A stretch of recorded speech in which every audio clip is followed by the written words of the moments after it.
I saw an advert online for a building job in the UK. I called this Polish guy. He told me it would cost £400 but promised regular work as soon as we arrived. He said he would sort out somewhere to live with the other men I would be working with. I was happy and optimistic. I had lost my job in Poland and had no money. I was told I could pay for my transport and accommodation out of my first month's wages. It looked like a chance for a new life. I was driven to the UK in a minibus with some other people and dropped off outside the accommodation. I came to the UK 3 years ago looking for work. I got some occasional shifts as a cleaner, but I wanted a permanent job with a regular pay. A friend told me he knew someone who could find work for me in a salad packing factory, and he gave me a number to call. I called the number. It was a Lithuanian man. He said the work was guaranteed. I transferred £300 to him, and he told me to contact a lady at a recruitment agency who would organize the work for me. I started temporary work at the factory through the recruitment agency, and things were better. Even though I wasn't earning a lot of money, I finally had a routine and some stability in my life. A man picked me up in a BMW, took me to a house and told me I could stay there, but I would need to pay a £250 deposit for the rent. I had no money, so he said he would add it to what I owed him for transport. He took my passport and identity card to complete the paperwork for my job. I lived with some other men who had also come over to find work. The house was overcrowded with dirty mattresses and sheets. It didn't feel safe. The job I was promised didn't exist. I wasn't given work for 6 weeks. I was living with no money to support myself and completely dependent on the agent for my living costs.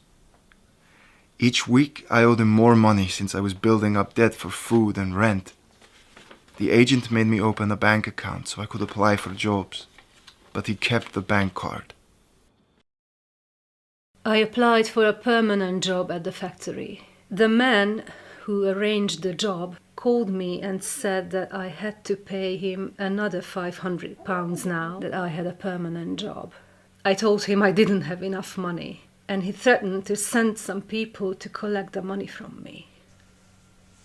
The week after, I was walking home from work when a man stopped me. He grabbed me by the throat and demanded I give him money to repay my debt. He told me he would find me again soon.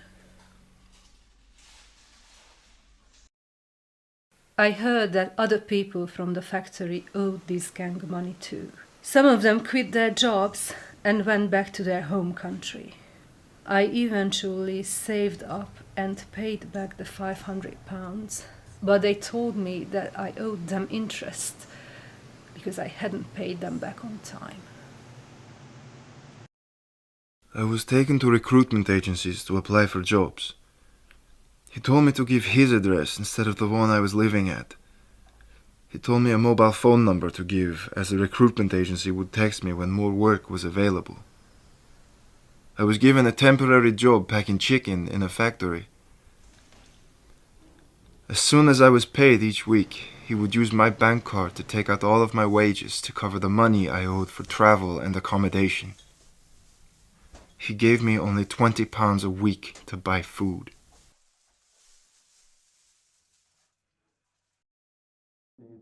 I felt constantly threatened by him.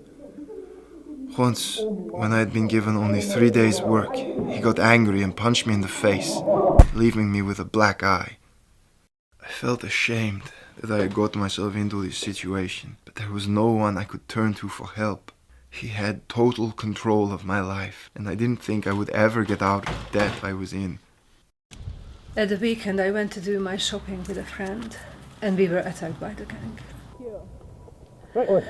I was pushed around, and my friend tried to argue with them. They broke her jaw, and she had to be taken to hospital. I was terrified. My life was totally miserable. I didn't leave the house for months, except for work. And I couldn't sleep because I was too scared that the gang might come to my house in the night. I wanted to ask for help, tell someone what was going on, but I didn't know who could help. I thought about calling the police, but I didn't know if they would understand or help, and I was scared that the gang would find it out. A detective came to my house with a Lithuanian translator and said he was investigating a gang that had been threatening workers in the area. He said that he could protect me from them. I told him everything that had happened, and he asked me if I would be willing to give evidence in a trial. After I had worked and lived like this for over a year, the police and gangmasters licensing authority came to my house one day. They took me to a place where I could recover, be helped to find a good job, support myself. This is all I ever wanted. 4 men were arrested from the gang. And later I found out that there were dozens of workers at the factory who had been threatened by this gang. The police found new homes to those who had been badly hurt, and they also arranged protection for their families in Lithuania. I'm all right now, working a new job here for a good agency. But I've been through a tough time. When I look back at everything that's happened, I realize how easy it is to get trapped in a really bad situation. I should never have paid for a job that I didn't know existed. I should never have paid for a job. This is not legal in the UK. I should never have given away my passport and identity card. By then, it was already too late. I should never have got into debt with someone I didn't know or trust. I was stuck in debt to him, and he controlled my bank account. I was afraid that he would attack me if I did anything wrong. I know there are still many more people who are trapped like I was. If my story sounds like yours, or someone you know, please be aware there are several ways to get help and to get out of this position. Don't get trapped like I was.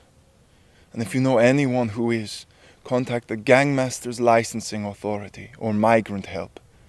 Anything you say will be kept confidential. If you are being threatened, or you think you are in immediate danger, please call the police by dialing 999. Don't suffer in silence.